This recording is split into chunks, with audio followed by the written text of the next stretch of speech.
So if you guys didn't know, along with Vitaly, we also hate Tyler Oliveira around these parts. And if you start talking about blah, blah, blah, I'll break your fucking fingers and make you throw up gang signs. But just like Vitaly, Tyler also has his own playlist. Not as many videos, but the quality is still there. And if you guys are like, what are these 8 videos about? Basically, I call out this guy Tyler Oliveira for making the most disingenuous videos YouTube has ever seen. And this all started when I was watching a video of his where he went to Skid Row in Los Angeles, a place I'm very familiar with, and he had to cut one of his interviews short because he said he saw 2 people hanging out the window with AR-15s driving by. Mid-conversation, some speeding gangsters with AR-15s zoomed past us. Saw some guns. Oh, no. ARs in the back of the car? Yeah, we saw AR-15s. Now, in my 20 plus years of living in Los Angeles and the surrounding area, never have I seen anyone casually hanging out their window holding AR-15s for seemingly no reason. Like he said he saw them drive by. What are they, hanging out the car like they're in fucking Grand Theft Auto? Because California cops don't fuck around and they'll shoot you for farting on them. But it's not even just California. When he went to Portland, he heard gunshots in the distance, so far in the distance that he had to add the word gunshots to the screen because of how far away it was, and then proceeds to be like, were the guns pointed at us? And out of nowhere, we heard this in the distance. And I'm like, you know what? That's actually true. Yeah. Let's go. So that was a gunshot. Someone just got shot, you think? I don't know, but that was a gunshot. Okay, you're used to it. Well, yeah, I mean, you hear them. It was pointed at us? You couldn't even see where the gunshot came from. How would the cameraman see where the gun was pointed at, let alone see the person holding the fucking gun? And when it's not his videos, it's his thumbnails. He has tried to change it up as of recently, but he's still adding fires and shit into the background that shouldn't be there. That are photoshopped in, by the way, obviously. Like, it will surprise you how much more editing they do for their thumbnails of a still image versus mine that's 100% built layer by layer. Like, just look at these thumbnails. This dude has never been near a burning building in his entire life, but almost all of his thumbnails have one. And not even that. What is this video about?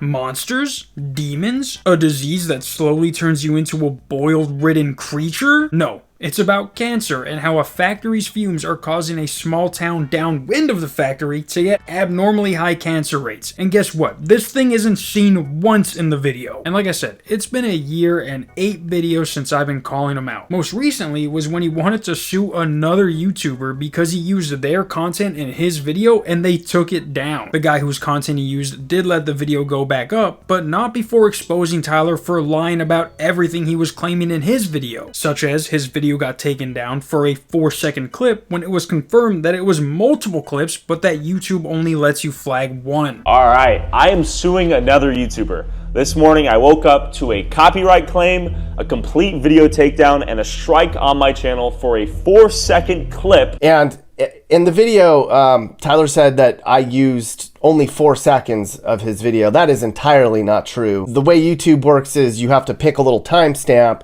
and then you claim that timestamp and say, hey, that part of that video is mine.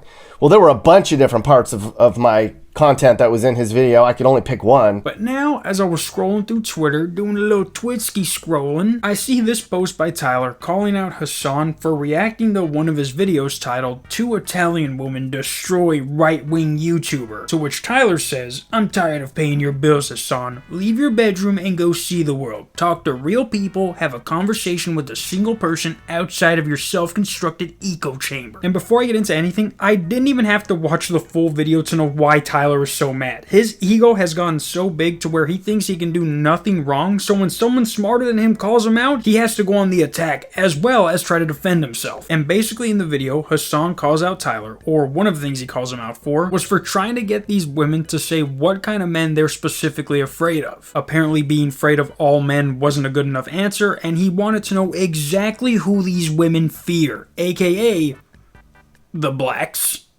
The Africans. Who are you afraid of at night? Men. Which men? Men in general or specific types of men who come from different places? Men. Why do you think they feel unsafe in Rome? Let's be honest. Because of Africans. They are afraid to say so. Let's be honest. Dude, I hate these disgusting little monsters, dude. Why would you even leave this in? Now, that was a very valid call out if you ask me. Why would he leave that in there? But apparently, Tyler can do no wrong, and again goes at Hassan and says, your top performing video is when you react to mine. I own you. No one cares what you have to say without my content as a backdrop. You should put me on retainer and socialize the earnings you made off me. And it's like, are you fucking retarded, Tyler? You can go to his channel and arrange his videos by most popular at least, and there are 314 videos that are shown before Tyler's is even mentioned. He then shows a screen recording that he took where he crops out the search bar so you don't see that he searched up Tyler Oliveira Hassan, and shows all these videos where Hassan reacted to one of his videos and says, without me, Hassan could not pay his mansion's mortgage and drink champagne. Reacting to my existence is your business model. And it's like, yeah, I'm sure the 10 videos he has out on you is the reason he's a millionaire and not because of the thousands of other videos and streams he does. It's all because of these videos you've shown that have a total view count of 1.1 million, which is around almost like $5,000. So according to Tyler, those $5,000 are the reason Hassan's a millionaire living in a mansion drinking champagne. He then starts making everything about race after Hassan said something he didn't like, and then when someone calls him out for making it about race, saying, look at your thumbnails, dog, don't ever talk about the left villainizes white men when your thumbnails include a black guy that is not seen once in your video. And you guys want to know what his excuse for making thumbnails like this are? This is an accurate visual and demographic representation of those perpetrating violent crimes per capita in America's most violent cities, according to the FBI. To put a white guy holding a gun in a video about Chicago's gun violence would be statistically inaccurate. And it's like, again, are you fucking stupid? He's not saying add a white guy to your thumbnail. He's saying there's no reason for you to add a cop with his hands tied behind his back with 3 black guys holding machine guns standing over him when your video doesn't show anything close to that. The same guy who replied to this tweet replied to him again saying, I didn't know Rastafarian men with AR-15s burning the beaches is an accurate representation of the Bahamas. And then Tyler says, Jamaica was the murder capital of the world per capita when I went. The other Caribbean countries were right behind it. I know you've probably never been there, but you couldn't have Googled this? And then he posts a statistic and it's like, what does that have to do with you putting a Jamaican guy with an AR-15 in your thumbnail? Like that's what you were gonna show. How does he not understand that? Like if I made a video titled Exploring Africa and then have all these animals in my thumbnail, but then the video was actually me just going to the zoo, it doesn't matter how much you Google saying, yeah, but these animals are actually native to Africa. I didn't show you what the thumbnail was telling you, which is also known as clickbait. And to clickbait serious situations such as murder, then I don't care how many Google searches you show, you're a piece of shit. Like just because it was the murder capital of the world when you went there, that doesn't change the fact that the only dude you met that had a weapon was some fat Jamaican guy who stole his mom's kitchen knife. But yeah guys, like I said, I've been calling this guy out for a year now, and it's good that more people are finally seeing how much of a scumbag he actually is. Like just because he pretends his videos are a way to spread awareness, there's no denying that he knows what he's doing with these thumbnails. Yeah guys, until then, see you tomorrow. Peace.